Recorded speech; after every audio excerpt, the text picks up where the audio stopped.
Hello, friends, and welcome back to Stories About Entitled People.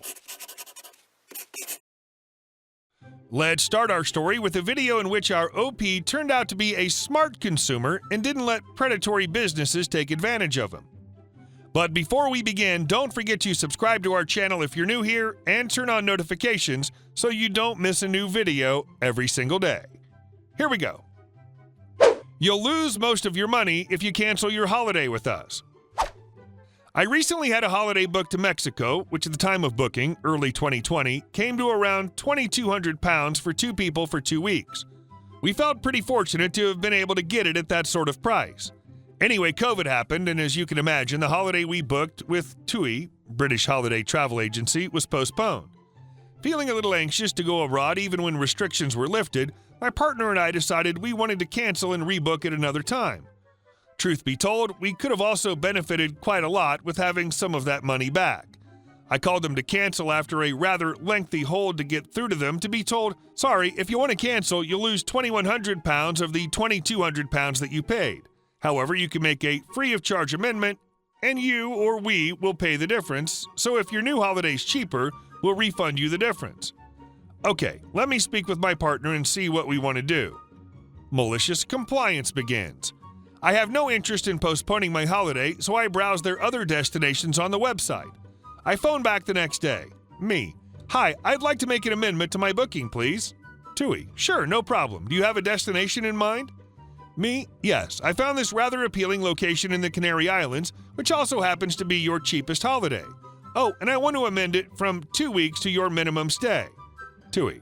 Okay, so you'll get a refund of £1,750, and your holiday has now been amended. After receiving my refund a few days later, I call them and tell them I wish to cancel my new crappy cheap holiday. At this point, I've lost about half of what the crappy cheap holiday would have cost. Instead of losing £2,100, I only end up losing £280. Granted, it's still not ideal to have lost out on £280, but it's still better than losing most of what I paid. If their policies were designed to make things easier for the customer, they wouldn't have made the refund process so difficult. You were using a loophole in their policies to ensure the best result for you. And our second story. The day I made a Karen cry. I work at an amusement park and we have this ride called Moby Dick. The ride is 100% controlled by the operator.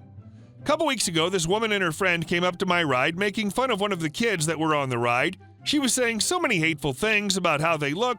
Without even looking at her, I told her to stop, and this is how it went. Me. You're literally talking about a 7-year-old like that. You need to stop or you'll not be allowed on the rides. Karen. But it's true, look at them. Me. Don't disrespect other guests, please. It's not okay. Karen's friend. Stop, Karen, before you get us in trouble again. Karen. Whatever. When the ride was finished, I start letting the next group of people in.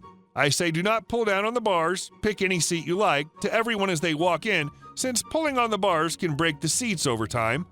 I let a group of young boys in before Karen's group, and they sat at the end seats.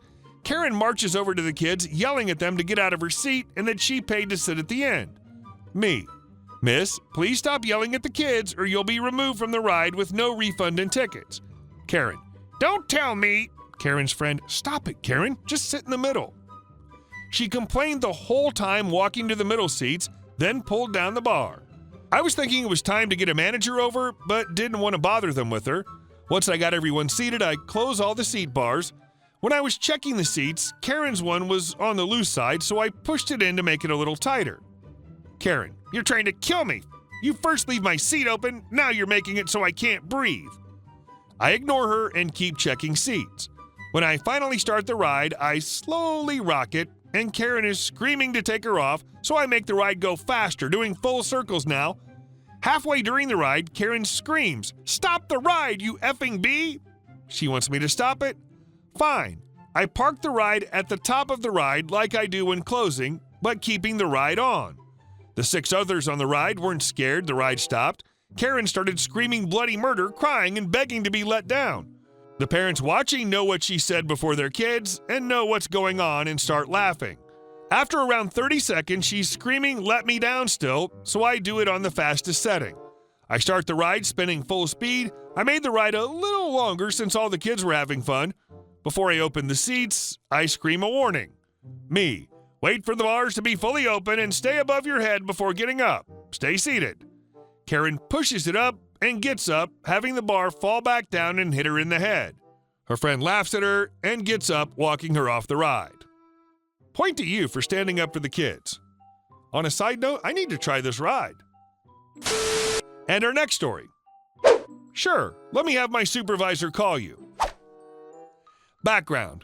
I'm filling in for the loan processor today and tomorrow at the mortgage broker firm I'm gainfully employed at as a secretary, bit of everything girl. We work for the buyers only, and the sellers' realtors are technically not supposed to talk to us.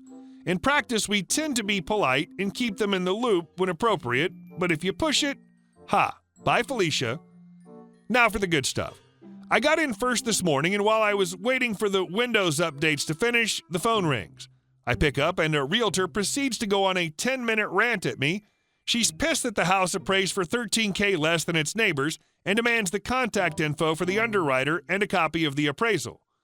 Keeps going on about the rights of the seller, but you know she's just PO'd, her commission just dropped down. Now, I've worked in customer service for over 5 years, and you better believe I tried every bit of de-escalation skill I had, but to no avail. When it becomes clear that I can't help her, really couldn't, she demands my supervisor mentally rubbing my hands together in fiendish delight. I explain my supervisor is out, but if she leaves her contact info, I'll be absolutely delighted to make 100% sure he calls her back ASAP. My supervisor is a lot of things. He's a family friend, a great guy and dad, and a veteran who doesn't ever let someone talk like that to his employees without putting them in their place. It's pretty rare we deal with people where it's necessary, but oh boy. He walks in about 15 minutes later. I tell him straight what happened. Apparently she's rude in general too. Now it turns out the appraisal is the property of the buyer as they'll pay for it. And we never give out the contact info for our underwriters. I proceed to listen in delight as he tells her this, all in addition to letting her know she's already had, and not used, the opportunity to contest the appraisal, that she was not to contact us in the future.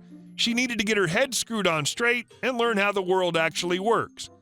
Keep in mind she's yelling the whole time, so she keeps raising his volume, because like heck is she going to be outshouted. End result, my dignity is avenged, a realtor, hopefully, learns a very valuable life lesson, and my boss gets the satisfaction of verbally beating down someone who really deserved it. Folks, if you find a realtor you can work with and trust, hang on to them like your life depended on it, because they are a rare bird. And our last story. Ex-friend wanted me to work for him. 15 or so years ago, quite some time ago, I'll recount the story as I remember it.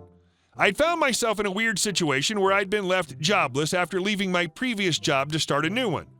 The new job never materialized, and I found myself out of work. Thankfully, I'd kept enough savings to cover my mortgage and bills for a few months. One of my neighbors, whom at this point I'd been friendly with for a few years, was a self-employed air conditioning fitter. I'd mentioned to him my predicament over a drink at our local bar, and he mentioned he may be able to help me out in the short term with some small jobs he had coming up. Great, I thought. A few extra dollars won't hurt, right? Plus doing some manual work may be just what I needed. Well, a week passes, and my neighbor gives me a call and mentions that he has a friend that needs some developmental work done. I'm a software engineer by trade, and would I be interested in being introduced to them? This surprised me, given his background as a tradesman, but sure, this sounded great. Sure, I said. Let me know their details, and I'll set something up. He looked at me puzzled and said, no, I'll set it up. You just need to come on a call when I ask you to, okay? Alarm bells were starting to sound in my head. Okay, just what exactly is this work? I asked. He responded that they were looking for someone to do a quick once-over of their website. Nothing too serious. Apparently, they had an agency build it for him a few years prior and needed some maintenance work done. Now, this isn't exactly my area of expertise, but I did have a grounding in web development, though my knowledge was a little outdated. This is where it got weird. I asked him how much his friend was willing to pay for my time. His response is permanently etched in my memory. What? If anyone's going to pay you, it'll be me and my business. But since you're out of work right now, you've got loads of free time to just do this as a favor for me. I politely declined his overly generous offer. He immediately got mad at me, shouting down the phone things like, "You can't decline this. I've already told my friend I know someone that can do the work, and you're going to be claiming job-seeking benefits anyway. That'll be good enough payment." The conversation lasted a few more minutes, with me trying to get him to see at least a little reason. We'd been friendly for some time after all. Enough was enough, and I hung up. 30 minutes later, my doorbell rings. I was in the middle of typing out some emails and just about to start doing some general chores around the house. Surprise, surprise, it was my neighbor. He was so offended that I hung up on him that he just had to give me a piece of his mind. Needless to say, I wasn't going to take much more of this and just closed the door on him, moved to another room, and ignored the banging at my door. As fate would have it, I found a new job pretty quickly. The company I ended up working for was run by a great guy that I got on with really well. Over lunch, nearly a year after the ordeal above, I found out that my boss knows my idiot neighbor as well as the client that wanted the work done on his site. They'd been friends for years. Not only was the description of the work completely wrong, but the client was also willing to pay big dollars for someone to work in-house on their site for a year. I'm so glad I dodged that bullet, though living near that guy did take its toll. If anyone cares, the idiot neighbor moved away a few years later. Good riddance. What a trash human being. Hey guys, thank you all for watching the video. I'll see you in the next one.